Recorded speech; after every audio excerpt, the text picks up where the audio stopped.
Bismillahirrahmanirrahim. Kita bertemu lagi ya di pembiayaan pertanian dan ini melanjutkan terkait dengan materi pengelolaan modal tidak tetap bagian yang kedua, yaitu adanya pengelolaan efisien terkait dengan pengalokasian modal.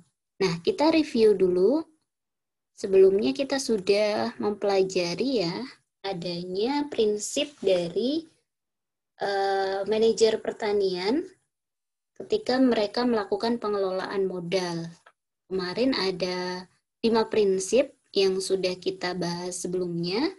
Ada prinsip kenaikan hasil yang semakin berkurang, kemudian ada prinsip biaya imbangan, ada prinsip pengaruh waktu terhadap nilai uang atau time value of money, kemudian dilanjut dengan prinsip maksimisasi profit dan minimisasi biaya. Dan yang terakhir adalah prinsip kombinasi cabang usaha. Nah, itu merupakan 5 prinsip yang harus diketahui oleh seorang manajer pertanian ketika mereka akan melakukan pengelolaan modal tidak tetap. Nah, selanjutnya kita akan bahas adanya alokasi modal yang efisien. Setelah manajer mengetahui struktur pembiayaan beserta dengan tingkat efisiensi dari modal, maka manajer itu akan memutuskan apakah melakukan realokasi modal untuk kedepannya atau tetap melaksanakan alokasi menggunakan periode yang lalu. Jika manajer pertanian tersebut melakukan keputusan untuk realokasi modal, ada 3 prinsip yang harus diperhatikan. Yang pertama adalah prinsip biaya imbangan, kemudian yang kedua kenaikan hasil yang semakin berkurang, dan yang ketiga adalah prinsip penggunaan modal kapasitas penuh. Jadi 5 prinsip yang tadi di awal sudah dipelajari sebelumnya ya, nah itu perlu dilakukan kembali keputusan apakah manajer mau melakukan realokasi modal. Jadi di sini prinsip mempertimbangkan ketiga prinsip tersebut diperlukan teknik-teknik dalam menentukan alokasi modal yang efisien. Jadi dengan 3 prinsip ini kita akan memperhatikan bagaimana analisisnya menggunakan modal tersebut agar efisien. Nah, apa saja teknik analisisnya itu dibagi menjadi 5 ya. Ada 5 ini bisa dilihat oleh teman-teman. Yang pertama menggunakan analisis penerimaan marginal. Kemudian yang kedua menggunakan analisis substitusi input. Yang ketiga menggunakan analisis kombinasi cabang usaha. Yang keempat menggunakan analisis partial budget. Dan yang kelima adalah analisis tingkat hasil sederhana. Berikut nanti akan saya coba sampaikan bagaimana teorinya, kemudian rumus, dan contoh dari perhitungan soal ya. Kita akan coba menganalisis satu persatu dari kelima teknik analisis ini, sehingga nanti bisa menjadi bekal ketika kalian menganalisis atau menemui studi kasus terkait dengan pengalokasian modal itu sendiri. Kita bahas yang pertama, teknik analisis untuk penerimaan marginal. Nah, konsepnya adalah analisis ini menentukan berapa besarnya modal yang akan digunakan sebagai input variabel tertentu agar laba menjadi maksimal. Ya, jadi nanti di sini laba perusahaan dari penggunaan suatu faktor produksi itu akan maksimal kalau kondisinya nilai produk marginal. Jadi di sini nilai produk marginalnya adalah MPM. Itu sama dengan biaya marginal atau MC. Ya, jadi dirumuskan NPM sama dengan MC. Nah, secara matematis NPM ini merupakan harga per unit faktor produksi.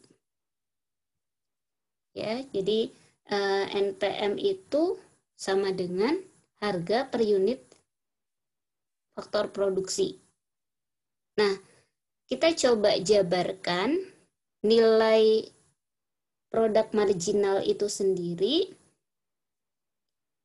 merupakan besarnya penerimaan marginal yang kemudian di sini bisa optimal ya.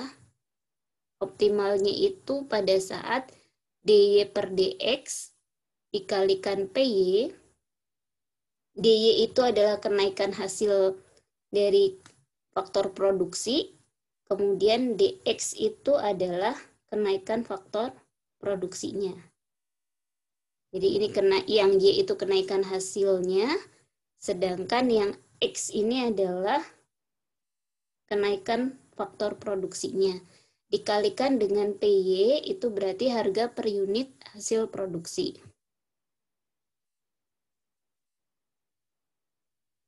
Kemudian tadi ya, karena NPM itu sama dengan harga dari per unit faktor produksi ke I, berarti ini kita sama dengankan PXI. Selanjutnya kalau kita langsung mendapatkan pembaginya ya, berarti kita tulis saja DY per DX dikalikan PY per PXI, dia dirubah ke sisi yang kiri, maka ini adalah rumusnya menjadi sama dengan 1. Jadi penerimaan marginal dari NPM tadi bisa dirasakan optimal apabila manajer itu bisa menentukan jumlah modal yang seharusnya digunakan untuk membeli sarana produksi yang bersangkutan. Ya, jadi dengan adanya pengoptimalan dari nilai penerimaan marginal, maka ini nanti manajer bisa membeli tuh apa sih sarana produksi yang bisa nanti mendapatkan keuntungan maksimum. Kita langsung saja coba lihat di contoh soal dan perhitungannya ya. Misalkan di sini ada tabel. Diketahui ada XI-nya. Di sini ada kolom XI. Itu berarti menandakan unit dari faktor produksi yang ke I. Kemudian DXI itu berarti kenaikan dari faktor produksi yang ke I ya. Selanjutnya ada untuk faktor produksi dari yang Y ya. Kemudian DY ini adalah kenaikan dari faktor produksi yang Y. Nah, maka nanti akan bisa diketahui DY per DXI-nya di sini berapa. Ya sudah, kita coba lihat soalnya ya. Yang diketahui di sini ada harga input faktor produksinya XI ini adalah Rp2.000 per unit. Harga hasil produksinya, jadi PXI-nya itu berarti Rp100 per unit. Pertanyaannya adalah jumlah dari X atau faktor produksi yang harus digunakan supaya bisa menghasilkan nilai produk yang optimal itu seperti apa. Nah, maka perhitungannya kita coba ya pakai rumus yang DY per DX dikalikan PY per PXI sama dengan 1. Kita langsung saja menggunakan manual ya untuk perhitungannya.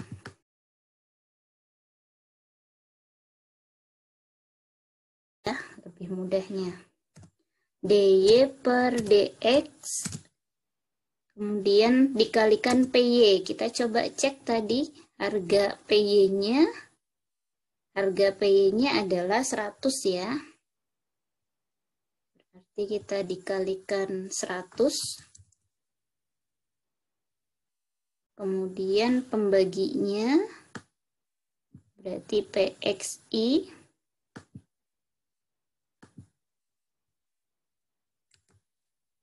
Di sini tadi berapa PXI-nya?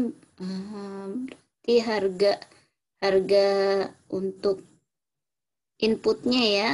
Harga inputnya berarti 2000. Kalau tadi harga outputnya itu kan,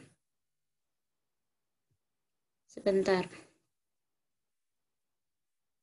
Jadi untuk harga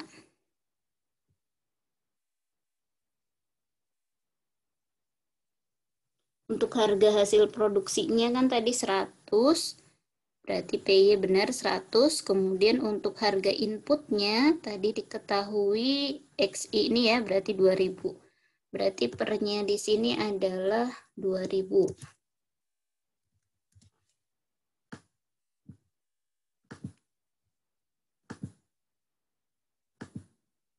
Kita tengahkan saja. Kemudian di sini sama dengan, masih mengikuti ya, sama dengan 1. Namanya manual, jadi akhirnya kegeser-geser nih. Oke, kita lanjutkan. Berarti kalau kita selesaikan, berarti di sini DY yang ditanyakan ya, per DX dikalikan 100 sama dengan kali silang, berarti 1 kali 2000, 2000. Nah, kita selesaikan saja DY per DX.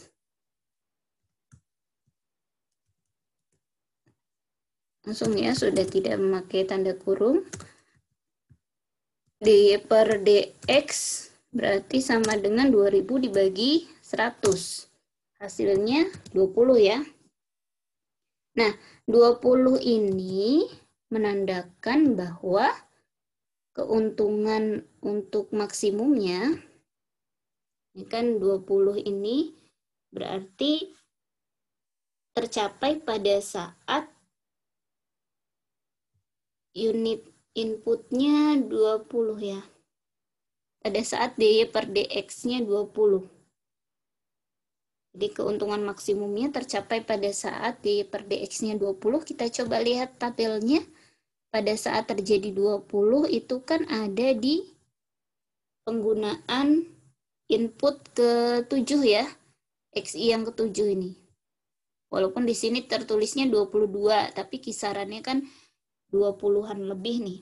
Berarti di sini inputnya 7 lebih input ya. Artinya dengan mengetahui jumlah pupuk yang harus digunakan, berarti terjadinya tadi kan maksimumnya di 20 dengan penggunaan pupuknya 7 unit. Nah, berarti kalau kita mau tahu modalnya yang di biaya variabel atau supaya terjadi efisien, ya ini berarti 7 kemudian dikalikan dengan untuk harga inputnya tadi ya. Jadi kita beri keterangan saja. Jadi di sini tadi keuntungan maksimum berarti yang dimaksud adalah DY per DX ya. X sama dengan 20. Nah, 20 ini berada pada saat pemakaian input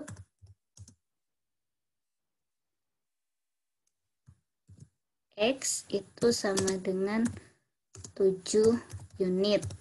Di kisaran 7 unit lah tadi ya. Nah, berarti jumlah modal yang dibutuhkan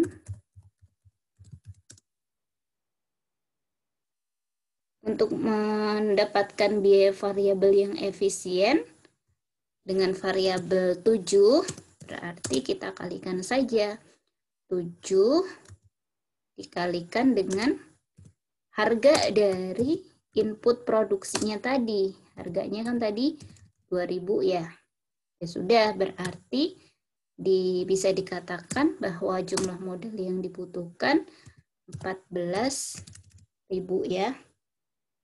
Nah, ini berarti untuk penghitungannya didapatkan modal yang efisien dengan menggunakan input variabelnya adalah sejumlah 14.000.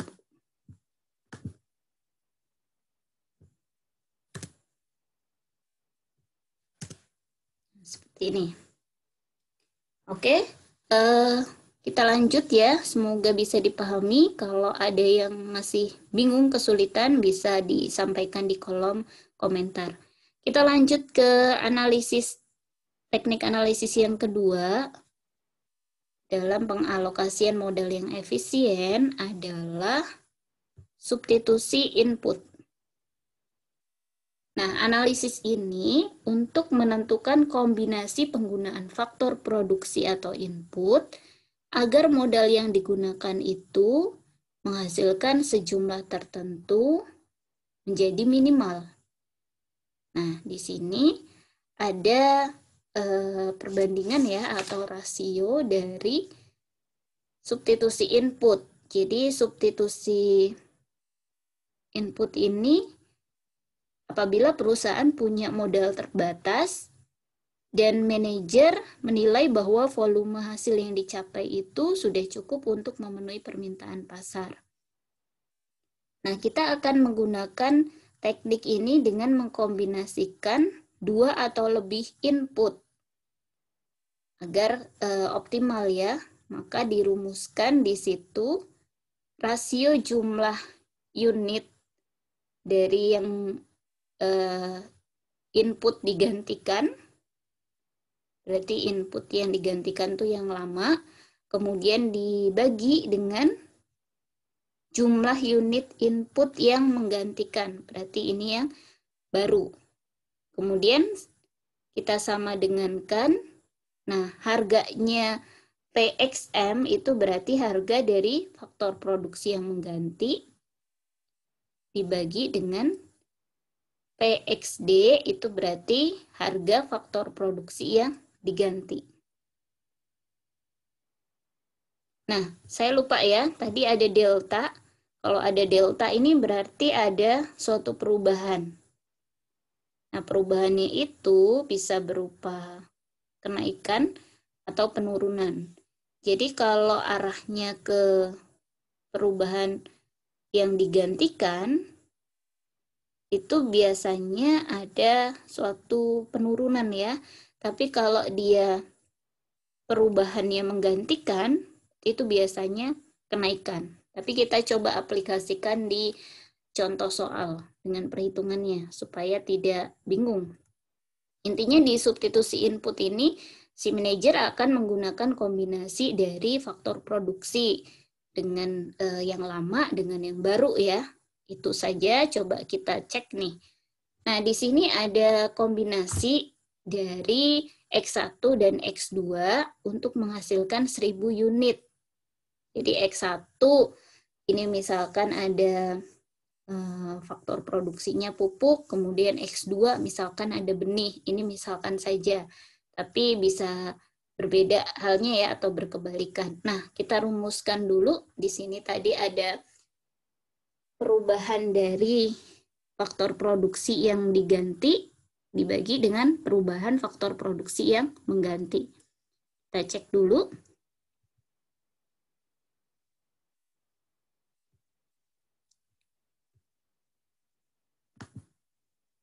Kita langsung masukkan ya. Jadi perubahan dari faktor produksi yang diganti, berarti di situ kan ada yang X2 ya.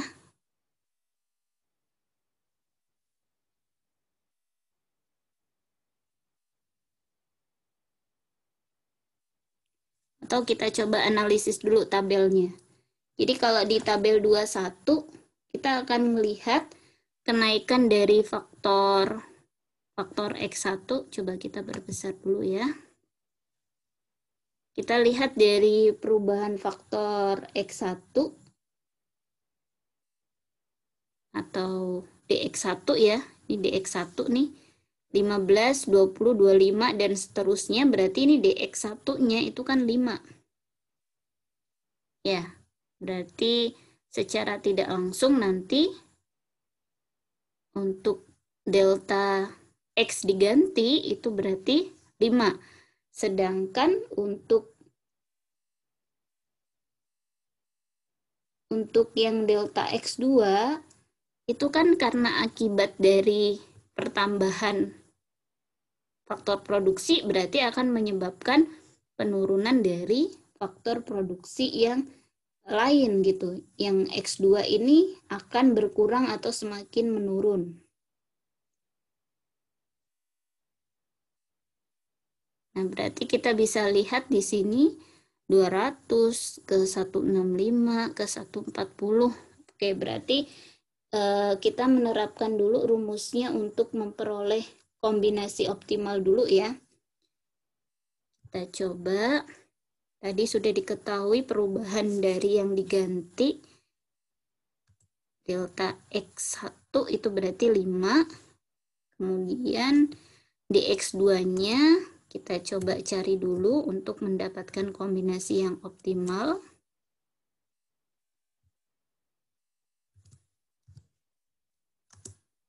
Kemudian harga dari faktor produksinya kan di situ diketahui ya. Yang mengganti itu berarti PX2 itu berarti 1. Kemudian yang diganti itu berarti PX1 itu 4. Jadi 1/4. Nah, seperti ini. Nah, berarti kalau kita selesaikan,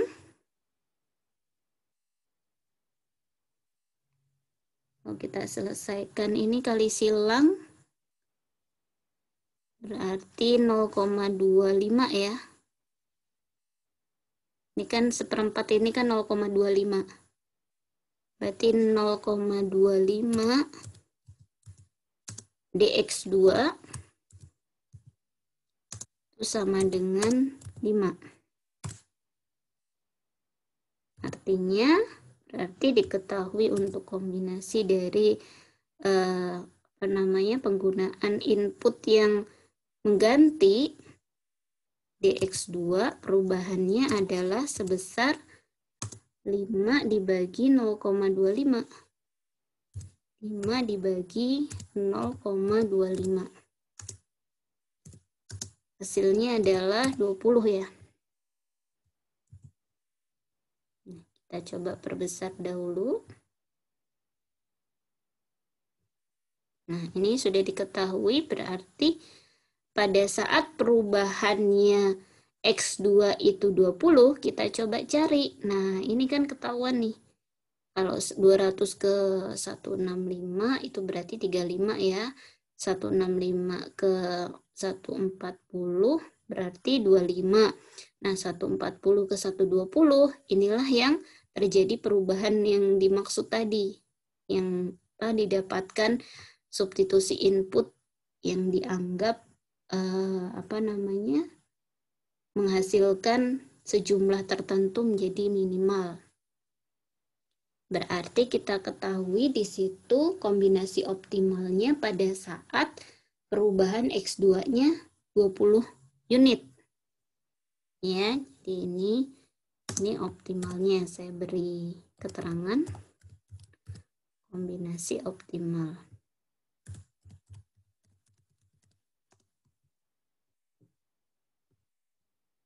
Nah, kita coba pada saat kombinasi optimalnya ini 20, perubahannya 20, berarti kan di situ pada saat X1 sama dengan berapa?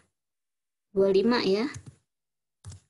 Karena pada saat terjadi perubahan 20 itu kan ada di X2-nya 140, kemudian X1-nya itu 25. Nah, berarti X2-nya ini sama dengan 140. Nah, dengan demikian, maka modal yang dibutuhkan seperti tadi ya, untuk teknik analisis pertama, kalau tadi kan hanya mencari satu, nah ini mencarinya kan kombinasi, berarti harus dikombinasikan kedua inputnya. Jadi kita tahu model yang dibutuhkan untuk itu X1 ya, berarti 25 unit. 25 unit dikalikan dengan harga dari X1-nya. Harga X1-nya kan 4. Ya, di tabel kan diketahui X1-nya harganya 4. Berarti diperoleh 100 unit. Sedangkan X2-nya itu sama dengan 140. Kemudian harganya adalah 1 ya. Maka didapatkan 140 unit.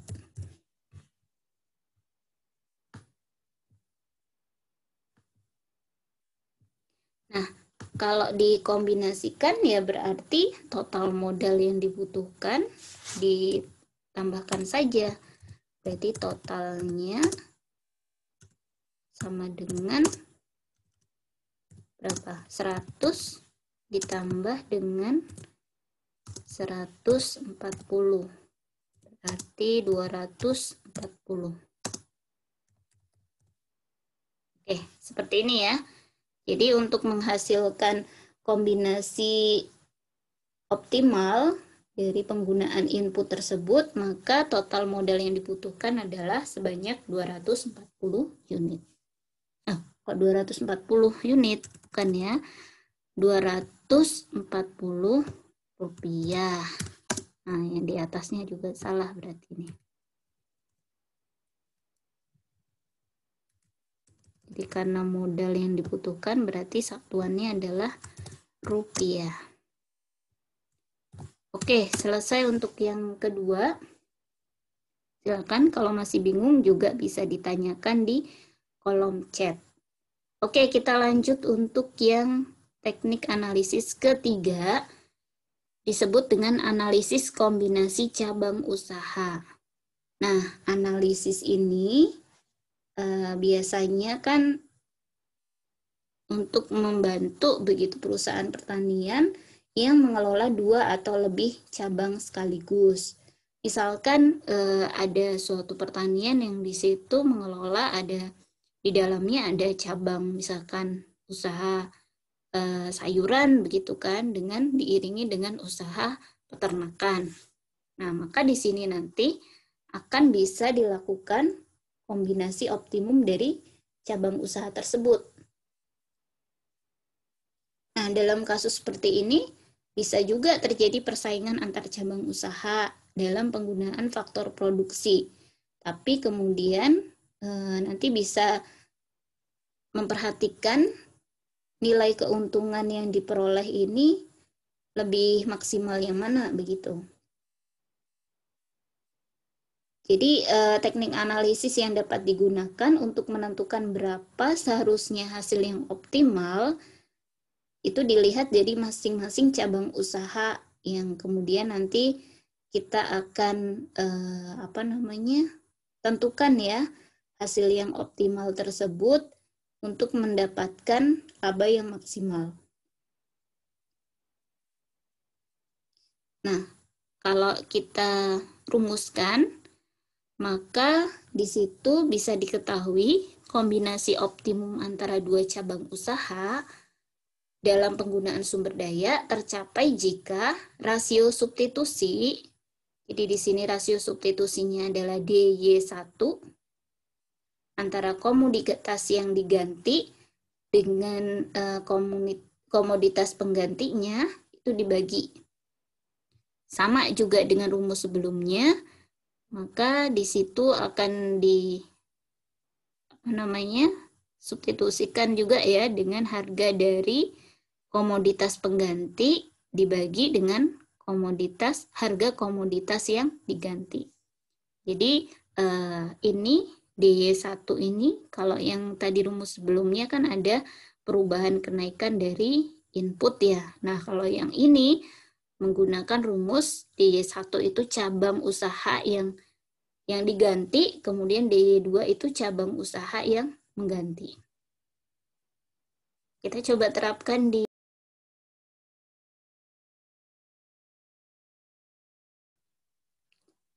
Oke, baik, kita lanjutkan di contoh soal dan perhitungannya ya. Jadi di sini ada tabel kemungkinan kombinasi dua produk agribisnis yang menggunakan modal 30 juta rupiah.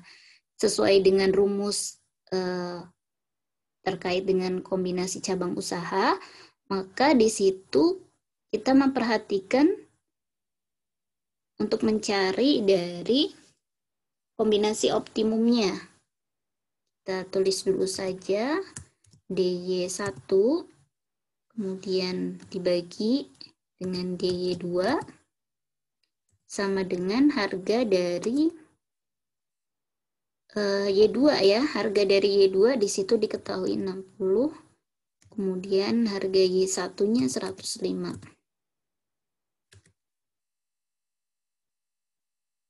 Oke, untuk lebih bisa mengetahui kombinasinya agar mencapai optimum ya, kita coba pindah saja D2 kalau dibagi dengan DY1 berarti sama dengan 105 dibagi 60, dihasilkan 1,75 ya, ini ya. Jadi kalau kita lihat di tabel kombinasi dari DY2 per DY1 itu didapatkan 1,75. Nah, 1,75 maka di sini bisa diketahui pada saat Y1-nya, pada saat Y1-nya 50, tulis saja Y1-nya pada saat 50, dan kemudian Y2-nya pada saat 52. Ya, jadi pada saat 50 unit dan 52 unit, maka di sini manajer akan bisa menentukan alokasi modal untuk masing-masing cabang usaha tersebut. Ya, jadi pengalokasian 30 juta rupiah itu maka bisa untuk mengkombinasikan dua cabang usaha ini pada saat Y1-nya adalah 50 dan kemudian juga Y2-nya komoditas untuk ke 1 50 dan komoditas yang keduanya adalah 52. Nah, ini sama-sama menggunakan modal 30 juta rupiah. Saya coba perbesar supaya terlihat. Oke, ini ya. Jadi ini merupakan kombinasi optimum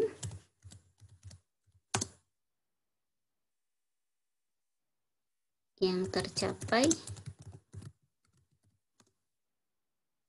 pada saat Y1 50 dan Y2-nya 52. Oke, seperti itu untuk analisis dari soal dan perhitungan kombinasi cabang usaha. Kita lanjut ke teknik analisis yang keempat, yaitu analisis partial budget. Nah, teknik analisis ini digunakan apabila manajer akan mengganti aset jangka panjang. Misalkan mengganti dengan tanaman, atau mesin produksi, atau kendaraan. Jadi memiliki keinginan begitu kan, manajer bisa menentukan berapa sih besar keuntungan yang nanti bisa diperoleh ketika diganti dengan aset yang baru. Gitu. Jadi kita akan bisa tahu penggantian dari aset lama ke aset yang baru itu menyebabkan keuntungan yang seperti apa. Nah, nanti keuntungan dari penggantian aset jangka panjang itu bisa menggunakan rumus, yaitu biaya C1 ya, biaya yang kemudian dihemat ditambah dengan penghasilan yang baru R2. Kemudian akan dikurangi dengan biaya baru ditambah dengan penghasilan yang dikorbankan. Jadi C1 sekali lagi ini merupakan biaya yang dihemat atau yang dikorbankan yang lama ditambah R2 itu berarti penghasilan baru, kemudian dikurangi dengan C2 itu biaya baru ditambah R1 itu penghasilan yang dikorbankan. Nanti untuk analisisnya ketika didapatkan K-nya itu lebih dari 0, maka penggantian aset jangka panjang itu menguntungkan. Tapi kalau kurang dari 0 berarti merugikan, dan kalau sama dengan 0 berarti pulang pokok. Kita coba lagi dengan contoh soal ya. Misalkan di sini ada perusahaan yang mengusahakan tanaman semusim. Misalkan pada saat periode produksinya itu 3 bulan, mereka menanam kubis dan kentang. Diketahui untuk biaya rata-ratanya ya, itu adalah dan kemudian juga nilai produksinya 85 juta.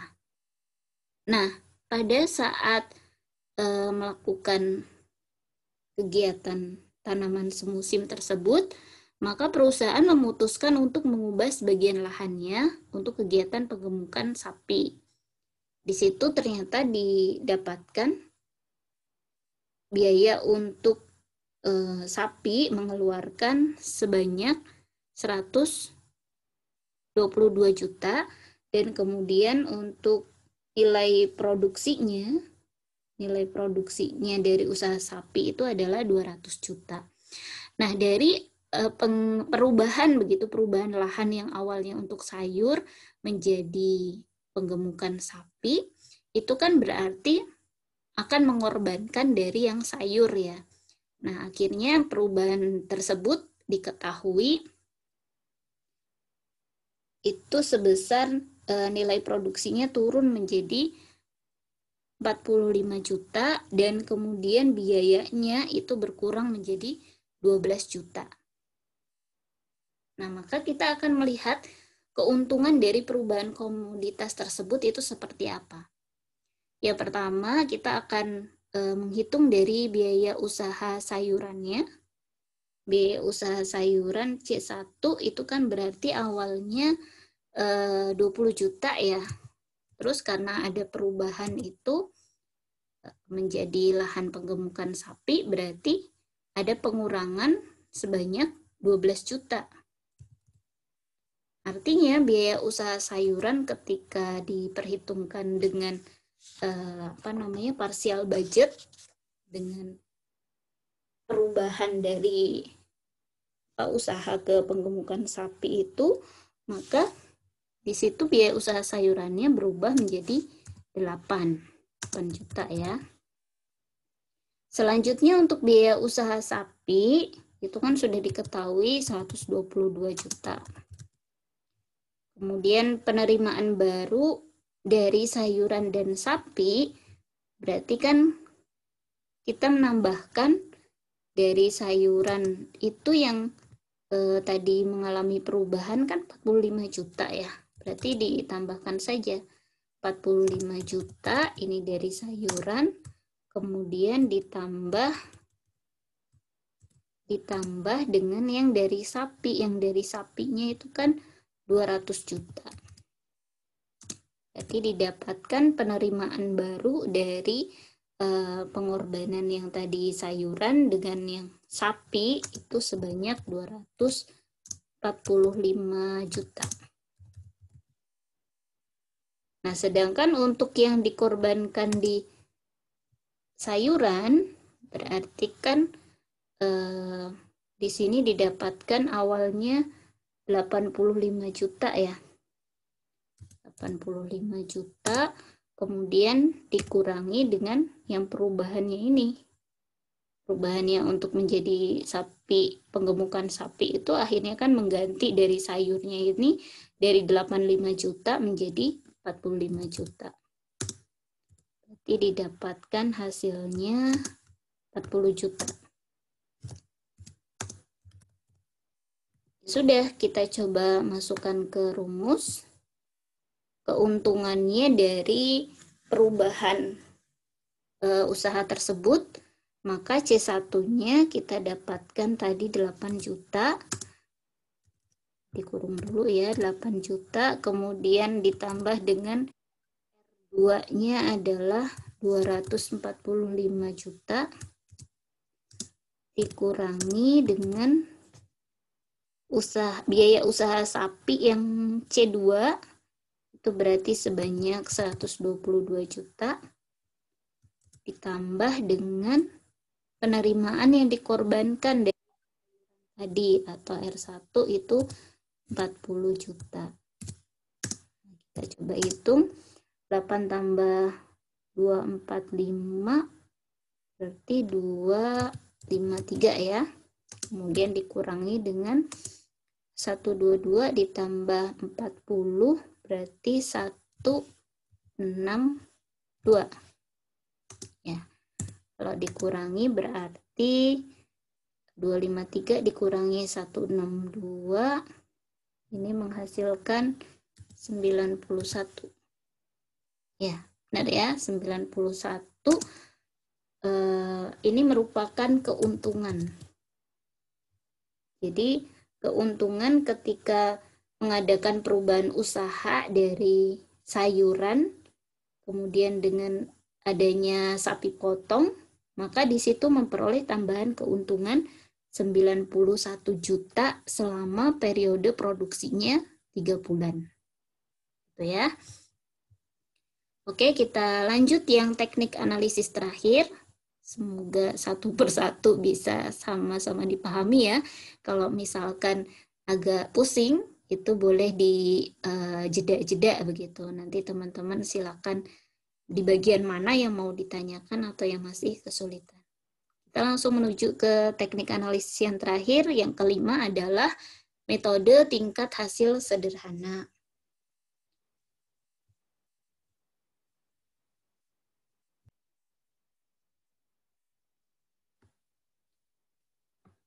Baik, kita lanjutkan untuk metode yang kelima adalah metode tingkat hasil sederhana. Nah, pada metode ini menghitung hasil yang diperoleh jika modal digunakan beberapa alternatif cabang usaha. Misalnya cabang usaha perkebunan, kemudian ada cabang usaha peternakan, atau cabang usaha pengolahan hasil pertanian. Dan selain bisa menganalisis untuk cabang usaha ya, juga bisa digunakan untuk menghitung penerimaan dari peralatan jangka panjang, misalkan traktor, kemudian mesin penggilingan atau alat lainnya yang termasuk aset jangka panjang. Nah, kita akan tahu atau kita akan coba menganalisis metode ini dengan rumus matematis yaitu R sama dengan I dikurang D dibagi M, di mana R itu sendiri adalah tingkat hasil yang diperoleh dalam satuan persen, kemudian I-nya adalah rata-rata hasil bersih per tahun, D-nya adalah penyusutan, dan M-nya adalah jumlah modal yang diinvestasikan. Nah, untuk menghitung penyusutan, sama seperti di rumus sebelumnya ya, harga perolehan dikurangi nilai sisa dibagi dengan umur ekonomis. Jika mau menghitung penyusutan untuk aset jangka panjang. Nah, kita langsung terapkan pada soal. Ini ada contoh soal arus penerimaan cabang usaha A dan B. Akan kita hitung satu-satu bagaimana nanti hasil yang dapat diperoleh atau alternatif mana yang bisa digunakan oleh perusahaan untuk menghasilkan keuntungan. Kita hitung dari cabang usaha A dulu, masih menggunakan rumus I dikurang D dibagi M. Nah, kalau kita hitung dulu D-nya atau penyusutannya, berarti kita hitung penyusutannya di situ kan diketahui untuk modalnya ya. Oh, saya belum tulis ini. Ini modalnya, kita tulis saja dulu di sini. Diketahui modalnya itu adalah masing-masing sebesar 10 juta. Jadi modalnya 10 juta. Kemudian untuk umur ekonomisnya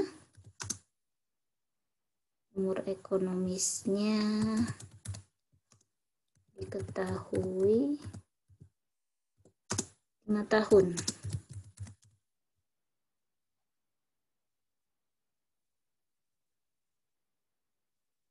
Seperti ini yang sudah diketahui, maka kita akan coba menghitung dari cabang usaha A. Kita hitung dulu untuk penyusutannya ya. Berarti D sama dengan 10 juta kan? 10 juta. Ini dalam ribuan ya, karena di tabel itu dalam ribuan, ya sudah kita 10 juta itu sama dengan 10.000. Kemudian dikurangi dengan nilai sisanya. Nilai sisanya diketahui di situ 3 juta ya, di tabel diketahui yang ini 3 juta. Kita tulis 3.000. Ini dalam kurung supaya kita bisa langsung dibagi dengan umur ekonomisnya 5. Didapatkan 7.000 dibagi 5, 1.400. Nah, maka untuk penghitungan dari tingkat hasil yang diperoleh, berarti R ya. R itu sama dengan, tadi rumusnya adalah I tingkat rata-rata hasil bersihnya. Hasil bersihnya di situ kita bisa tuliskan semua saja dulu. Yang di A itu ada 3.000 ya. Ada 3.000, kemudian ditambah lagi 3.000 lagi. Kemudian ditambah lagi 2.500. Kemudian ditambah lagi 2.500. Yang terakhir ditambah lagi 2.500. Karena I itu merupakan rata-rata, ya kita bagi dulu dengan 5. Karena kan hasil bersihnya 5 kali ya, berarti dibagi 5. Kemudian dikurangi dengan penyusutan penyusutan ya, benar ya. Penyusutan rata-rata per tahunnya itu tadi diketahui 1.400. 1.400. Yang ini tadi hasil penghitungan kita 1.400. Berarti ini kan masih tadi dibagi dengan M ya. M itu jumlah modal yang diinvestasikan. Jadi kita pakai ini saja. Nah, itu didapatkan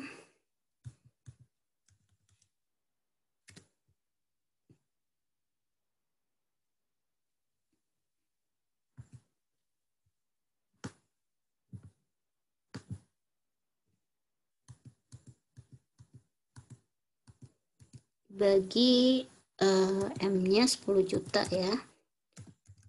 Nah, ini. Kita coba tengahkan lagi. Oke. Ya sudah. Ini kalau teman-teman nanti hitung, silakan dicek lagi apakah benar.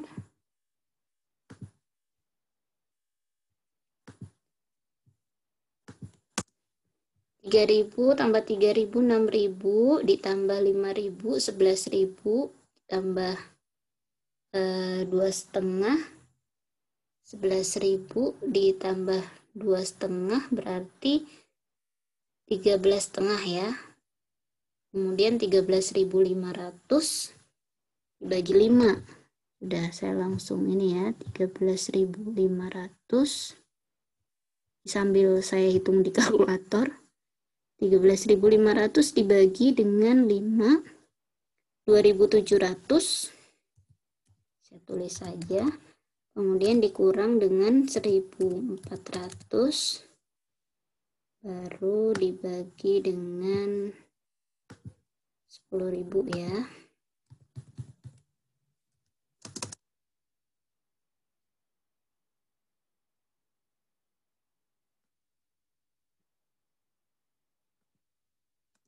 Diketahui 2.700 dikurangi 1.400 berapa?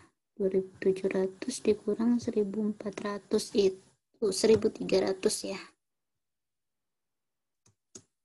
1.300 berarti dibagi dengan 10.000.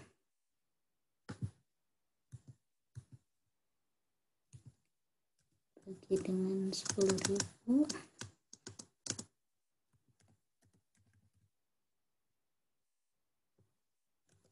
Berarti hasilnya adalah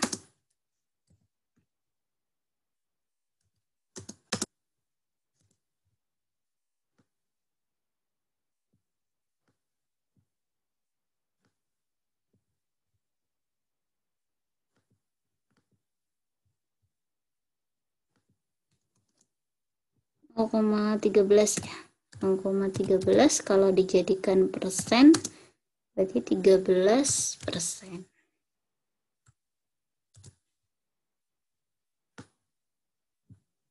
Seperti ini.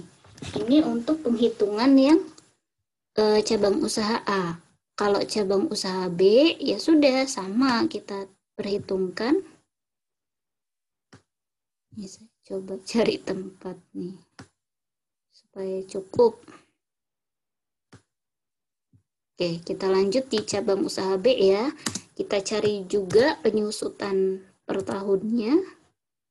Berarti diketahui di situ harga perolehannya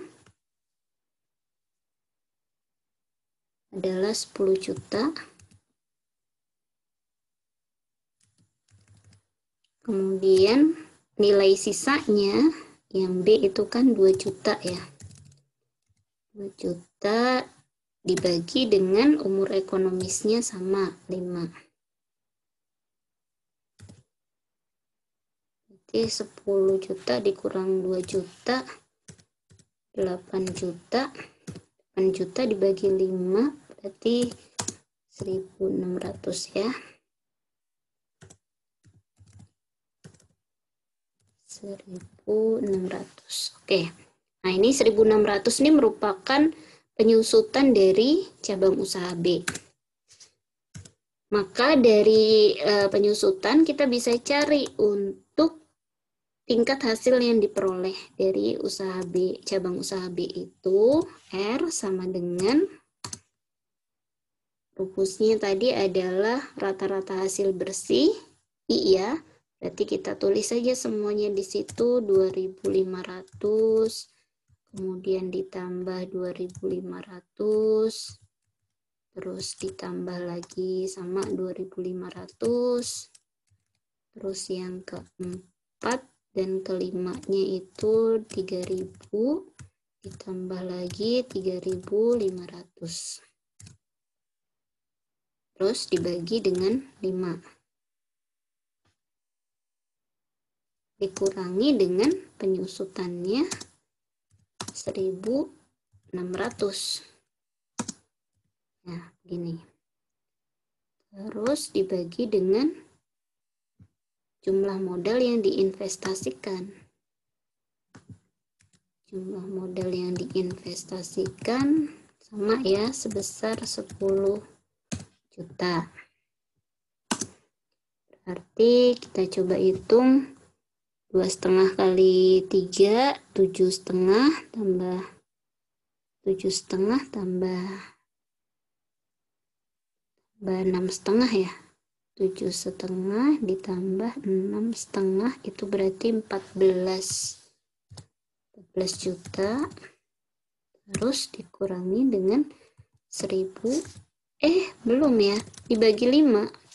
14 jutanya itu dibagi dengan 5, didapatkan 2.800.000, baru dikurangi dengan 1.600.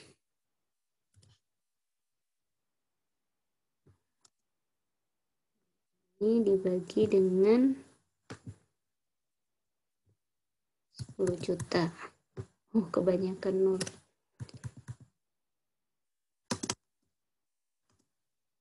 10 juta.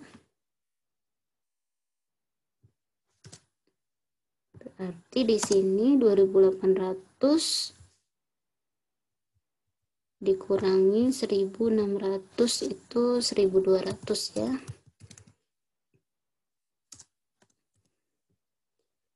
Kalau dibagi dengan 10 juta,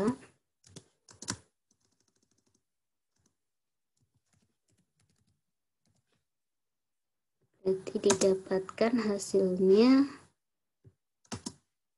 0,12 ya. Jadi kalau dijadikan persen, 12%. Oke. Nah, dari sini kita bisa melihat hasil perhitungan dari cabang usaha A, yaitu 13%, itu lebih besar daripada cabang usaha B.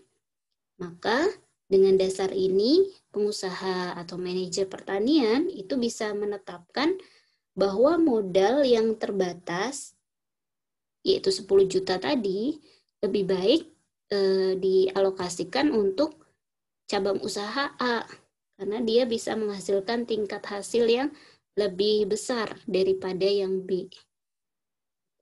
Jadi untuk memilihnya, untuk memilih cabang usaha yang A.